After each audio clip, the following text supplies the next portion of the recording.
three-pointer. So, again, 2:29 left. It's down to a 9-point lead for Gate City here at Abingdon High School. It was 15 just maybe a game time minute ago, and the next thing you know, it's down to single digits. Yeah. They're on an 8-point run. It was 30-13. So as Compton breaks the ball across the timeline, look, trying to set the screen down underneath for Sally. Sally gets the ball, wanting to get the ball to Dean. Dean's going to go up from 5 feet. Yes. They had a set play right there, and they were going to get the ball inside to Sally, or they were going to get the ball out front to Dean. Dean was able to knock the shot down, 32-21, as the defense has been turned up by Gate City. Almost a block, but the shot goes in. Not sure how they got that shot in there between Dean and Sally, but alley-oop pass, no good, and well, it's hard to make that pass when you're getting clotheslined, yes, like Zach was right there. Zach got nailed as he went for the pass, and it was a little high for Sally. So it's, again, 32-23, 1.5 minutes to go in the first half. Pass underneath. Somebody got beat underneath. That's one of our problems on defense, is that cutter underneath. And you can tell that other teams have seen that, guys. And attacking the paint. We talked about that. These guards are able to break us down. They're getting some points. 32-25 now. Three-pointer, no good by Zach. Rebounded by Sally. Sally could have went up for that and wanted to pass it outside, and it gets away. Now Dean has the ball, looking to drive. 1 minute to go, and good by Dean. Point of order, Abingdon had 3 coaches up off the bench coaching right then on that play. Pretty sure that's not legal. We're going to have a moving screen. They're going to call it on the Falcons. River Carter picks up his second foul.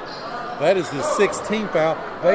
Operation Car is in full effect. They're not calling a lot of fouls now. Just need Gate City to go ahead and get up by 30 so we can let that clock ring the second half.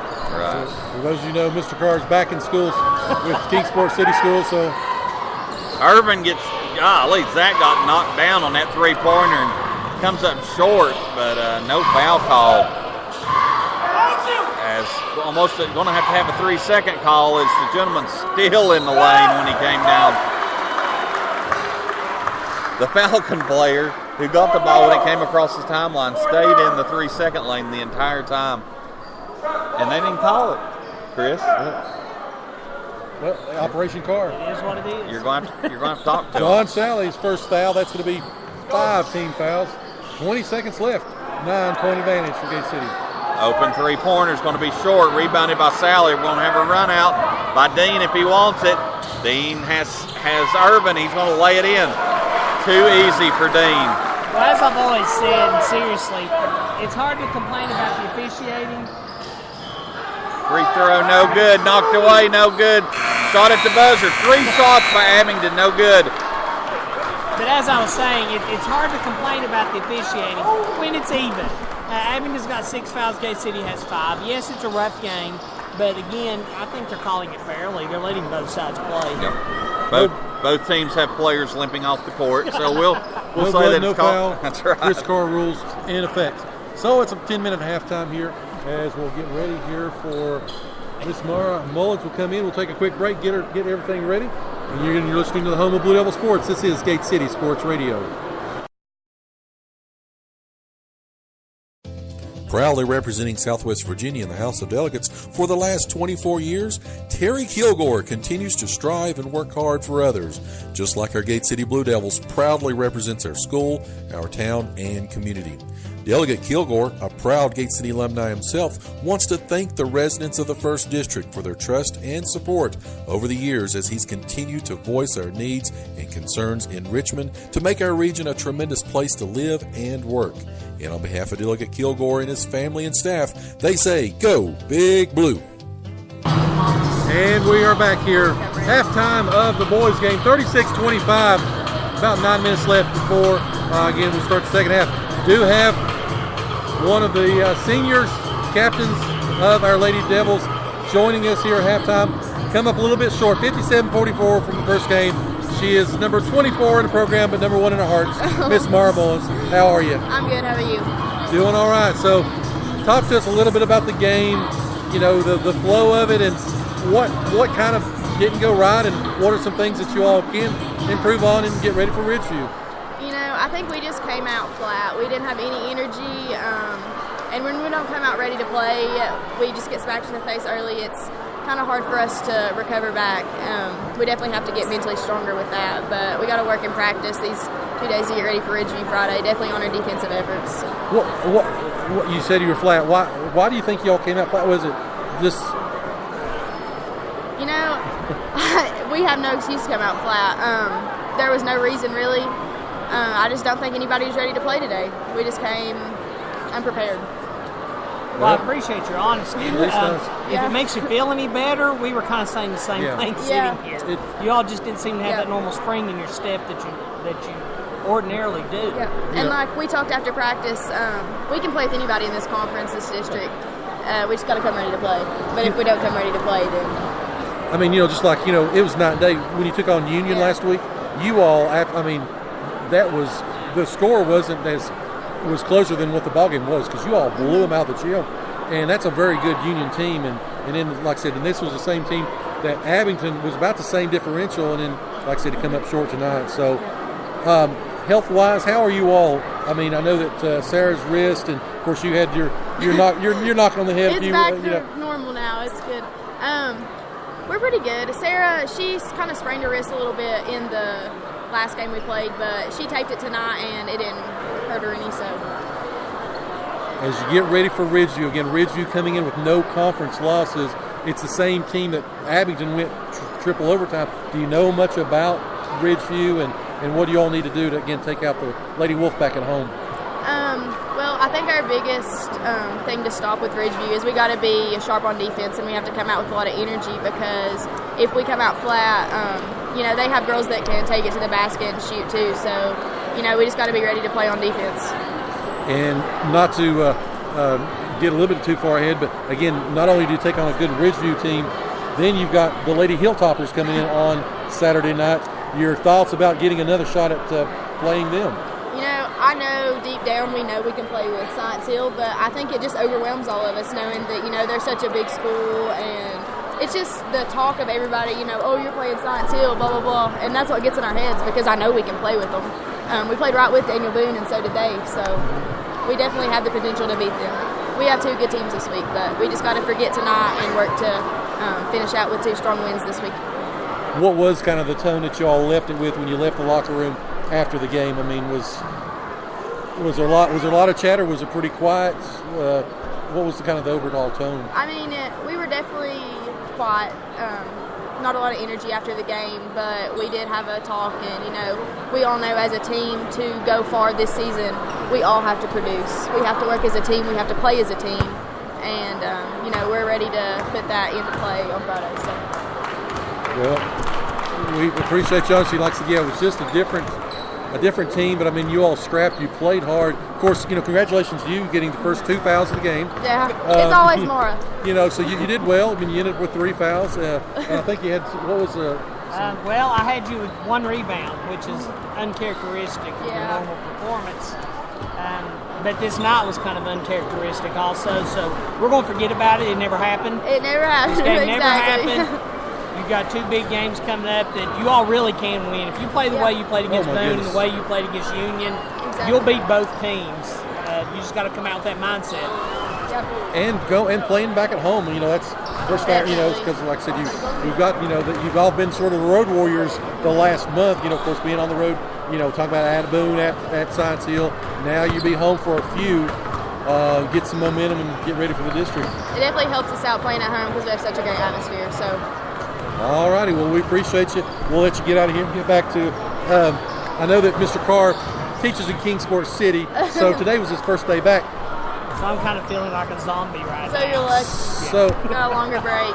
On Friday. Well, we only got the 3 days out for that big snow. Oh, I guess that's the pros of Scott County. We get out if a flake falls. So again, like I said, y'all just been back 3 days now. So Yeah, 3 days. So getting back in the routine, of course, there's something to be said for that as well. But anyway, Yep. well, that's for another conversation, another bridge to cover. So anyway, Mara Mullins, appreciate you. Thank you. Thank you so much for spending a little bit of time with us, and safe travels back home. We'll see you on Friday night, guaranteeing at least 2 3-pointers. Is that correct?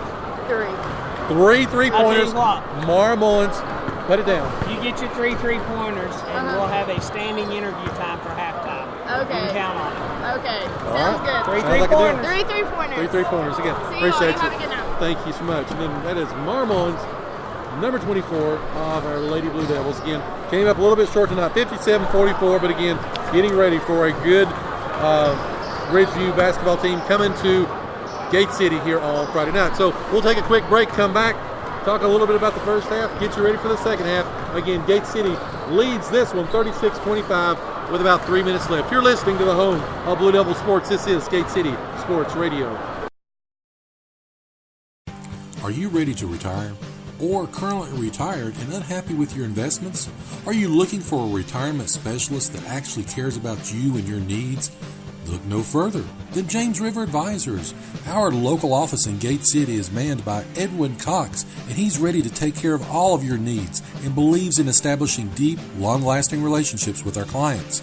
He's ready to help you with financial planning, college planning, investments, and much, much more.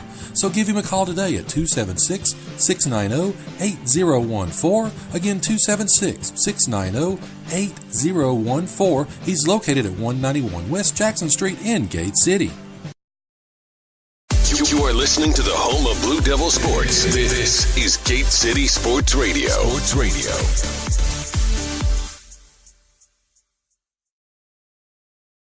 Are you ready to retire? Or currently retired and unhappy with your investments? Are you looking for a retirement specialist that acts? Christina Kilgore Wiggs of A-Team Real Estate Professionals has a simple philosophy. Clients come first. She fights for her clients' best interest and will pledge to stay in constant communication with them throughout the entire buying or selling process. And she doesn't measure her success through achievements or awards, but through the satisfaction of her clients. So give her a call today at 423-360-0092. Again, that's 423-360-0092. Christina Kilgore Wiggs of A-Team Real Estate Professionals.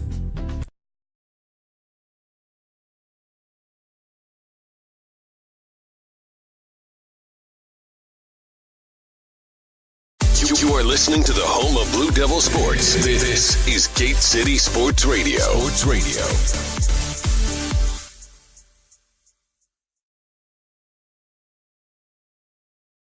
And we're about under a minute left of halftime. Chris, take us through a little bit of the stats from the first half. It's A beautiful pretty day in much, the neighborhood. it's a beautiful day in the neighborhood. I've got Gate City with 19. Abingdon, I'm sorry, I'm looking at the girls. Jeez, Joe, you got me all torn up here. We interviewed Mara, and I pulled out the girls' stats. I didn't think that sounded right. Okay. This game has just been all over the place. Gate City with 17. That sounds a lot better. There you go. Abingdon with 13 rebounds at the half. Gate City with 4 steals. Abingdon with 1 as Compton brings the ball down the court. Thanks, guys. I'm sure that was an exciting halftime. How was halftime? I missed that. Halftime was a little chaotic. Mara, she gave an honest interview. She kind of said what we were saying. They came out flat. Compton drove down the court, passed off to Irvin. Irvin went up for the shot, was immediately fouled. So he's shooting 2. Very good. Zarin Belcher with his second foul, first team foul here in the second half. 37-25, 7:50 left here, third quarter. Did the girls say they were worn down and tired and Just flat. Just flat. They just were not ready to play and match the intensity of Abingdon. I love that from an athlete, though. She did not make any excuses. She totally owned it. They're going to move on. And I followed up with the question as Abingdon makes 3-pointer as we're talking about the ladies' game. But I was wondering, did Sarah Thompson, did they say anything about her injury? I asked her point blank if the team was healthy, and she said yes. Sarah was banged up on her wrist, but didn't make an excuse about it. So as we Great halftime interview, guys. Thank you all. As we get back to the boys' game, 7:11 to go, 38-28. Abingdon with the ball.